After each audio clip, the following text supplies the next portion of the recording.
السلام علیکم دوستو، ویڈیو دیکھنے سے پہلے ہمارے اس چینل کو سبسکرائب کر لیں اور نیچے موجود بیل آئیکن کو ضرور کلک کر لیں تاکہ ہماری ویڈیوز باقاعدگی سے آپ کے پاس پہنچتی رہیں۔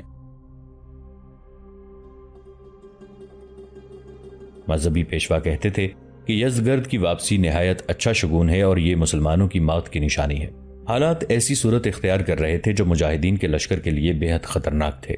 مدائن میں ایک بہت بڑی فوج تیار ہونی شروع ہو گئی تھی۔ لوگ جوق در جوق جذبے اور ولولے سے فوج میں شامل ہونے لگے۔ ان کی اور نئے گھوڑوں کی تربیت شروع ہو گئی۔ فوج کی نفری اور گھوڑوں کی تعداد روز بروز بڑھ رہی تھی۔ ادھر مثنہ بن حارثہ بمشکل 3000 مجاہدین کے ساتھ بغداد کے قریب سابات کے مقام پر پریشان بیٹھے تھے کہ وہ نفری کی کمی کہاں سے پوری کریں۔ اس کے علاوہ وہ مثنہ کا زخم اور زیادہ خراب ہو گیا تھا اور وہ ذرا سا چلتے تھے تو بھی سانس پھول جاتا تھا اور زخم سے درد کی ٹیسیں اٹھتی تھیں۔ طبیبوں کی نگاہ میں اب وہ لڑائی کے قابل نہیں رہے تھے۔ اب تو یوں لگتا تھا کہ شکست ان کے مقدر میں لکھ دی گئی ہے۔ چونکہ کسریٰ پرویز کا ذکر ایک بار پھر آیا ہے، اس لیے ضروری معلوم ہوتا ہے کہ ہم پھر اس خط کی بات کریں جو رسول اللہ صلی اللہ علیہ وآلہ وسلم نے اسے قبول اسلام کے لیے بھیجا تھا، اور پرویز نے رعونت کا یہ مظاہرہ کیا کہ یہ خط پھاڑ کر پھینک دیا تھا۔ اس داستان میں اس خط کا اور اس سے متعلق واقعے کا پہلے بھی ذکر آ چکا ہے، لیکن خط کا متن پہلے پیش نہیں کیا گیا۔ خط کی تحریر پیش کرنے سے پہلے پرویز کی فرعونیت کا مختصر سا ذکر ہو جائے تو اچھا ہوگا۔ کسریٰ پرویز جو خسرو پرویز کے نام سے مشہور ہوا، وہ ہرمز کا بیٹا اور نوشیروان عادل کا پوتا تھا۔ اس نے عدل و انصاف میں شہرت حاصل کی اور تاریخ میں اونچا نام اور مقام پایا، اور پوتا دادا کے برعکس فرعونیت میں نام پیدا کر گیا، یہاں تک کہ اللہ کے رسول صلی اللہ علیہ وآلہ وسلم کی گرفتاری کا حکم دیا۔ خسرو پرویز کے عروج و زوال کی تفصیلات طویل ہیں۔ ان تفصیلات کا چونکہ ہماری اس کہانی کے ساتھ کوئی تعلق نہیں، اس لیے ہم مختصراً بیان کریں گے کہ خسرو پرویز پر ایسا وقت بھی آیا کہ وہ مسلمانوں کے مقابلے میں نہ ٹھہر سکا اور مدائن سے اس حالت میں بھاگا کہ اس کے ساتھ صرف چند سپاہی تھے۔ اس کا ذہن سازشی تھا، غیرت نام کی کوئی چیز اس کی فطرت میں نہیں تھی۔ اس نے رومیوں سے جا مدد مانگی۔ یہ خسرو پرویز کی عیاری کا کمال تھا کہ رومیوں نے اسے بہت سی اور بڑی فوج دی۔ خسرو پرویز اس فوج کے ساتھ اپنی سلطنت میں داخل ہوا۔ بہرام نے مقابلہ کیا، لیکن وہ اس خاندان سے نہیں تھا۔ اس بنا پر رؤسا اور دیگر زعماء اس کا ساتھ چھوڑ گئے اور فوج بھی بے دلی سے لڑی۔ نتیجہ یہ ہوا کہ بہرام کو جان بچا کر بھاگنا پڑا اور خسرو پرویز ایک وسیع و عریض سلطنت کا مالک بن گیا۔ یہاں سے اس کی فتوحات کا سلسلہ شروع ہوتا ہے۔ اس شخص کی فطرت میں جو ابلیسیت تھی اسے اس نے یوں استعمال کیا کہ جس قیصر روم سے مدد سے وہ مدائن میں فاتح کی حیثیت سے داخل ہوا اور کسریٰ فارس بنا تھا، اسی قیصر روم کو للکارا اور اس کے ساتھ لڑائیاں لڑیں اور اس کے کئی علاقوں پر قبضہ کر لیا۔ اس سے اس نے بہت بڑی فوج تیار کر لی تھی، جس میں عربوں کے لیے اس نے مال غنیمت اور دیگر انعام اور مراعات کی ایسی کشش پیدا کی تھی کہ عرب کے سرحدی قبائل کے لوگ اس میں شامل ہو گئے۔ اس کا دادا نوشیروان فلسطین کو اپنی سلطنت میں شامل کرنے کا ارادہ رکھتا تھا، لیکن موت نے اسے موقع نہ دیا۔ پوتے خسرو پرویز نے دادا کے اس ارادے کی تکمیل کا اعلان کر دیا اور یہ بھی اعلان کیا کہ بیت المقدس کو فتح کر کے وہ وہاں حضرت عیسیٰ علیہ السلام کی تمام مقدس یادگاریں اصل حالت پر جس پر حضرت عیسیٰ علیہ السلام مصلوب ہوئے تھے اور ان کا مفروضہ مدفن تباہ و برباد کر کے رکھ دیا جائے گا۔ اس وقت فلسطین پر رومیوں کا قبضہ تھا۔ یہودیوں کو پتہ چلا کہ خسرو پرویز عیسائیت کے مرکز کو تباہ کرنے چلا ہے تو 62,000 یہودی اس کی فوج میں شامل ہو گئے، کیونکہ وہ عیسائیوں کے اتنے ہی دشمن تھے جتنے اسلام کے تھے۔ خسرو پرویز کی فوج بیت المقدس میں گھس گئی اور ایسی قتل و غارت کی کہ 90,000 عیسائیوں کو، جن میں بچے بھی تھے، قتل کر دیا گیا۔ کوئی گرجا سلامت نہ رہنے دیا گیا۔ زیادہ تر گرجوں کو آگ لگا دی گئی، تمام دولت لوٹ لی گئی۔ عیسائیوں کی کوئی مقدس جگہ سلامت نہ رہنے دی گئی۔ وہاں سے سونے چاندی، ہیروں اور جواہرات کے انبار ملے جو خسرو پرویز مدائن لے آیا۔ عیسائیوں کی تاریخ میں ان پر اس سے زیادہ ظلم کی مثال نہیں ملتی۔ پرویز کے ظلم اور درندگی کا نشانہ رومن کیتھولک عیسائی بنے۔ اس کے بعد خسرو پرویز اسلام کے خلاف کمر بستہ ہونے لگا۔ رسول اکرم صلی اللہ علیہ وآلہ وسلم نے حبش کے نجاشی کو دعوت اسلام کا پیغام بھیج کر خسرو پرویز کے نام ایک پیغام بھیجا۔ پیغام لے جانے والے ایک صحابی حضرت عبداللہ بن قذافہ رضی اللہ عنہ تھے۔ اس وقت خسرو پرویز کردستان کی سرحد پر دریائے قرامو کے کنارے خیمہ زن تھا۔ رسول اکرم صلی اللہ علیہ وآلہ وسلم کے نامہ مبارک کی تحریر یہ تھی: بسم اللہ الرحمن الرحیم، محمد رسول اللہ صلی اللہ علیہ وآلہ وسلم کی طرف سے کسریٰ رئیس فارس کے نام۔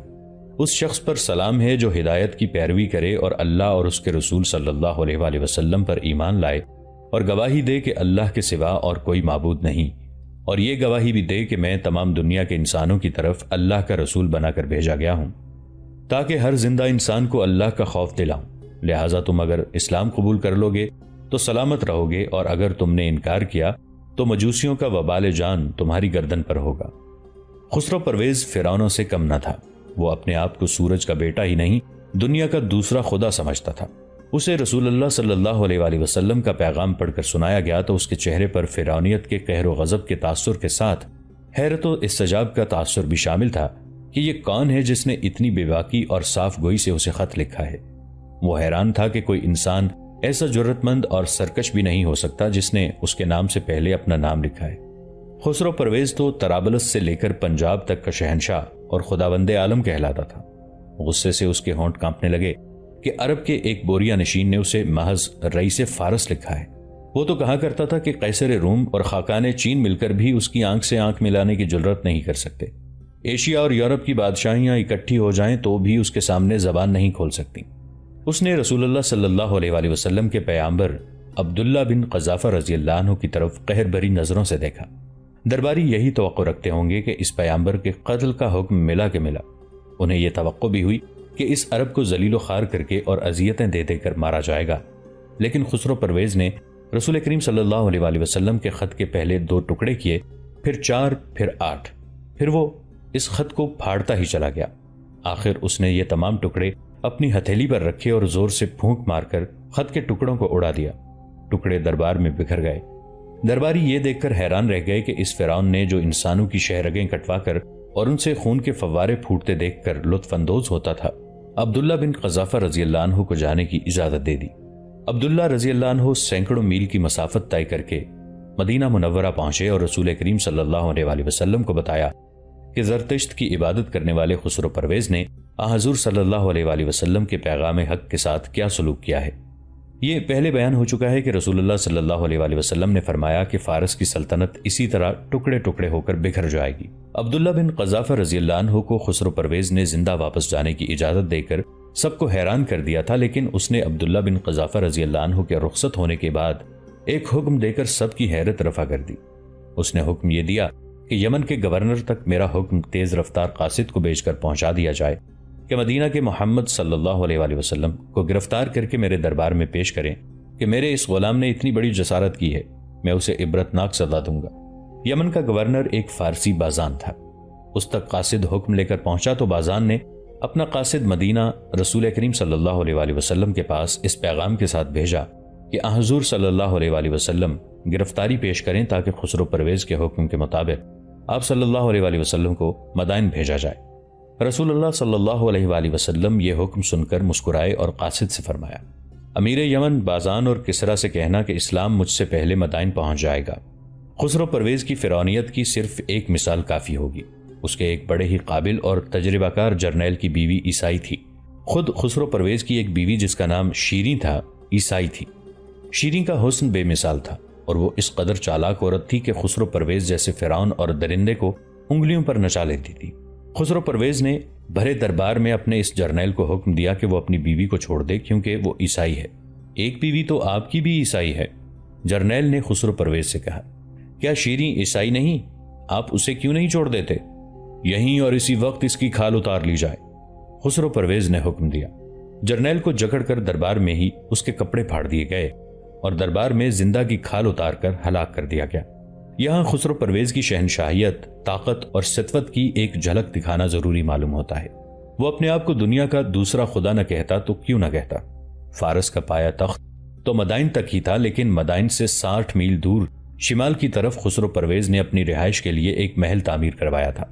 اگر یہ محل زمانے کی دستبرد سے بچا رہتا تو اس کا شمار عجائبات عالم میں ہوتا۔ خسرو پرویز نے اس محل کا نام قصر دستاگرد رکھا تھا۔ مولانا ظفر علی خان مرحوم نے 2 مورخوں کے حوالے سے لکھا ہے کہ اس محل کو دیکھ کر جنت الفردوس کا گمان ہوتا تھا۔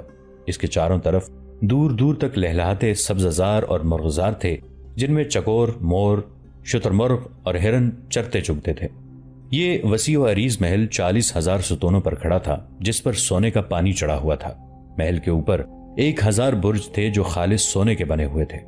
قصر دستاگرد میں 960 ہاتھی، 20,000 اونٹ اور 6,000 اعلیٰ نسل کے گھوڑے زرق برق کپڑوں سے سجے ہوئے موجود رہتے تھے۔ محل کے دروازے پر رات دن 6,000 جانبازوں کا پہرا رہتا تھا۔ محل کے اندر کی فضا مشک و عنبر سے مہکتی رہتی تھی۔ اس تاجدار عجم نے قصر دستاگرد میں 3,000 نوخیز اور انتہائی حسین لڑکیاں رکھی ہوئی تھیں۔ کوئی انسان رتبے کے لحاظ سے کتنا ہی بڑا کیوں نہ ہو، جب خسرو پرویز کے دربار میں جاتا تو پہلے سجدہ کرتا، پھر آداب بجا لاتا تھا۔ خسرو پرویز خدائی کا دعویٰ نہ کرتا تو کیوں نہ کرتا، لیکن وہ اس خدا کے وجود کو نہیں مٹا سکتا تھا جس کے ہاتھ میں ہر انسان کی عزت اور ذلت ہے، اور جو ہر فرعون کے لیے ایک موسیٰ پیدا کر دیا کرتا ہے۔ اس آتش پرست فرعون کے زوال کی داستان بڑی طویل اور عبرتناک ہے۔ ہم چونکہ داستان کوئی اور سنا رہے ہیں، اس لیے اس فرعون اعظم کا ذکر مختصر کرتے ہیں۔ اس زمانے کی تحریروں سے پتہ چلتا ہے کہ خسرو پرویز کا جاہ و جلال اور اس کی جنگی قوت دیکھ کر سب کہتے تھے کہ ساری دنیا سلطنت فارس میں آ جائے گی، لیکن حالات نے ایسا پلٹا کھایا کہ خسرو پرویز جنت نظیر قصر دستاگرد سے چور دروازے سے بھاگا۔ اس کے ساتھ 6,000 پہرے دار نہیں تھے، 960 ہاتھی نہیں تھے، 20,000 اونٹ اور 6,000 گھوڑے نہیں تھے، نہ اس کے ساتھ 3,000 حسین لڑکیاں تھیں۔ اس کے ساتھ اپنی چہیتی ملکہ شیریں تھی اور صرف 2 کنیزیں تھیں۔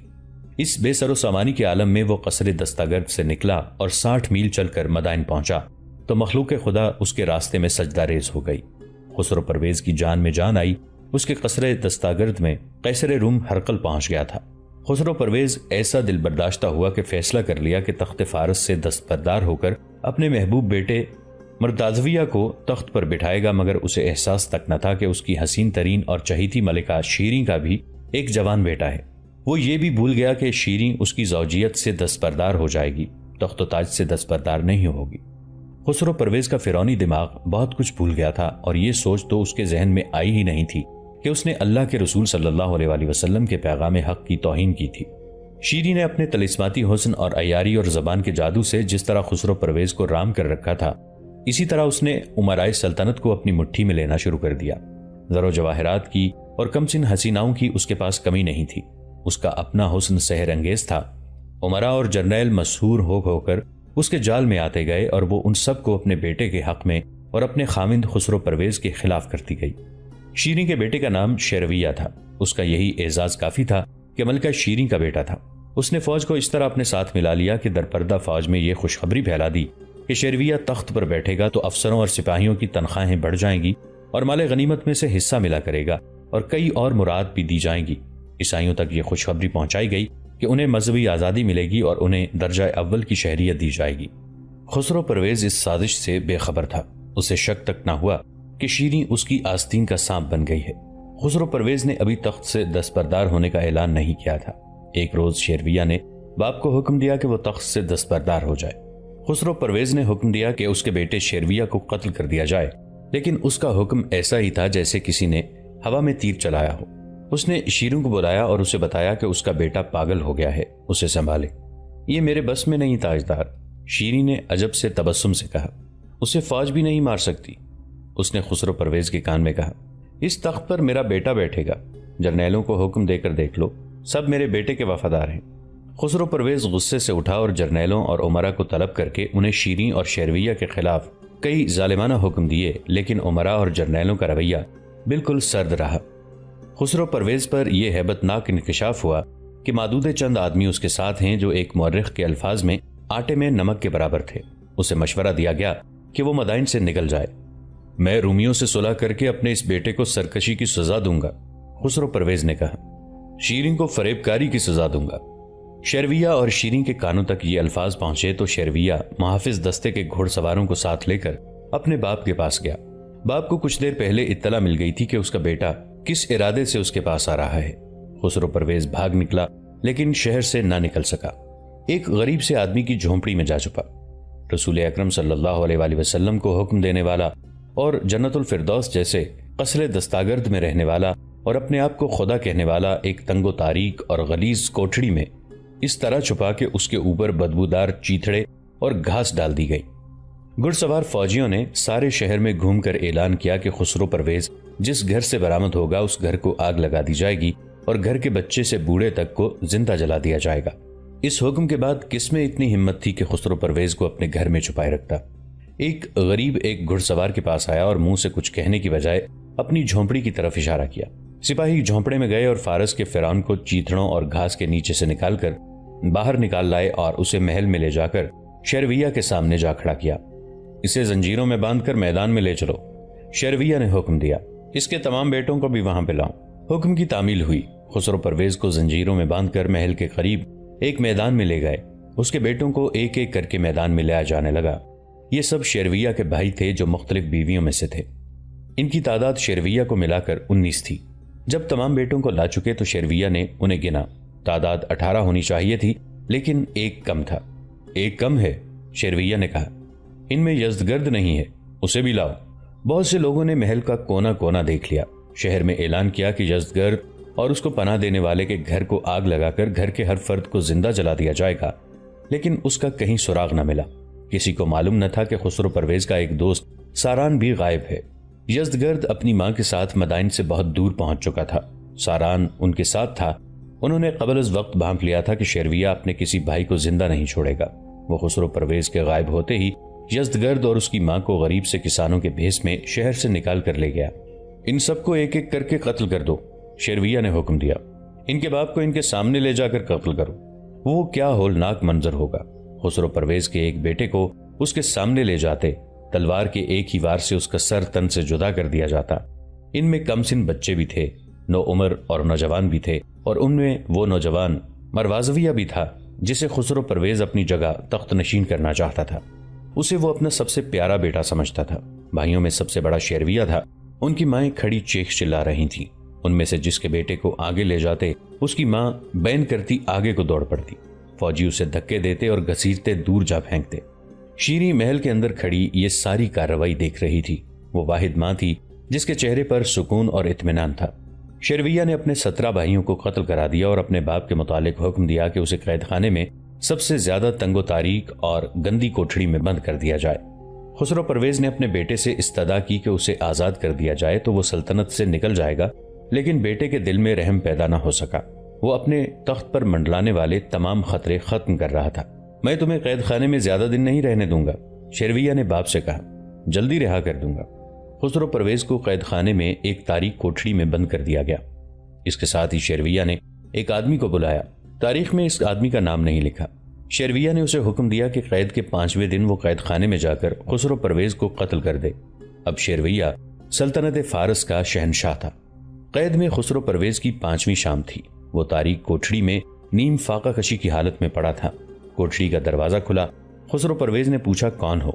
میں کسرا فارس کو رہا کرنے آیا ہوں، اس آدمی نے کہا۔ اٹھو اور اس اذیت ناک زندگی سے آزاد ہو جاؤ۔ خسرو پرویز خوشی خوشی اٹھا۔ وہ دروازے کی طرف مڑا ہی تھا کہ اس آدمی کا خنجر خسرو پرویز کے دل میں اتر گیا۔ خنجر باہر نکلا اور ایک بار پھر دل میں اتر گیا۔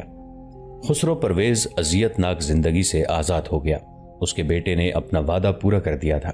شیرویہ خسرو پرویز ہی کا بیٹا تھا اور وہ شیریں جیسی عیار حسینہ کے بدن سے پیدا ہوا تھا۔ ناگن کا بیٹا سانپ ہی ہوتا ہے۔ اسے خسرو پرویز کے قاتل نے اس امید پر بڑی خوشی سے آ کر بتایا کہ وہ اس کے حکم کی تعمیل کر کے آیا ہے کہ اسے انعام ملے گا۔ تم نے میرے باپ کو قتل کیا ہے، شیرویہ نے کہا۔ ہاں تاجدار فارس، اس آدمی نے کہا۔ آپ کے حکم کی تعمیل میں ذرا سی بھی تاخیر نہیں ہوئی۔ اپنے باپ کے قتل کا انتقام لینا میرا فرض ہے، شیرویہ نے کہا۔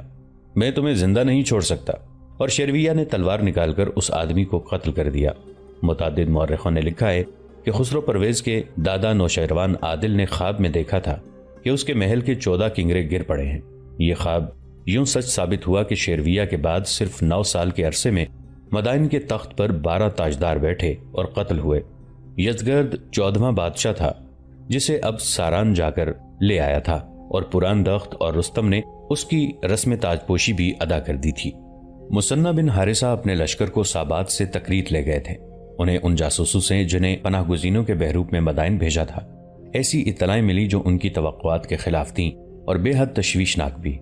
سب سے زیادہ تشویشناک صورت تو یہ تھی کہ ٹوٹی ہوئی 2 پسلیوں اور پھیپھڑوں کے زخم نے مثنہ بن حارثہ کو معذور کرنا شروع کر دیا تھا۔ دوستو، آج کے لیے اتنا ہی۔ اسی کہانی کی اگلی قسط کے ساتھ بہت جلد حاضر ہوں گے۔ نیچے کامنٹ سیکشن میں اپنی رائے کا اظہار ضرور کیجیے گا۔ ہمارے اس چینل کو سبسکرائب کر کے نیچے موجود بیل آئیکن کو بھی ضرور کلک کیجیے گا۔ اگلی ملاقات تک کے لیے ہمارا اور آپ کا اللہ نگہبان۔